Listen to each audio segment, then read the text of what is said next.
কার না সকালটা সুন্দর হয়, এত সুন্দর ফুল দেখে ঘুমটা ভাঙলে।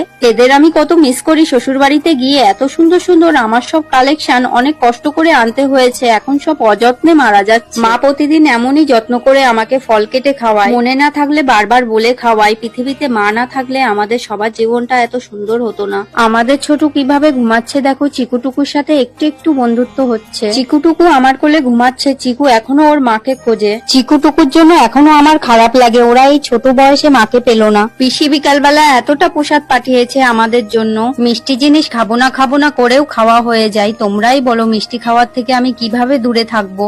আমার বাড়ির সবাই মিষ্টি খেতে খুব ভালোবাসে, মিষ্টি জিনিস বেশি খেলেই থাইরয়েডটা বেড়ে যায়, মুখটা ফুলে গোল হয়ে যায়। তবুও চোখের সামনে এত সুস্বাদু খাবার থাকলে কি লোভ সামলানো যায়? ওই দেখো কে তোমাদের টুকি দিচ্ছে, আমার টুকুমা। আমার মেক্সিকান সানফ্লাওয়ার গাছটায় কতটা ফুল ফুটেছে দেখো। তো তোমাদের সাথে দেখা হচ্ছে নেক্সট মিনি ব্লগে।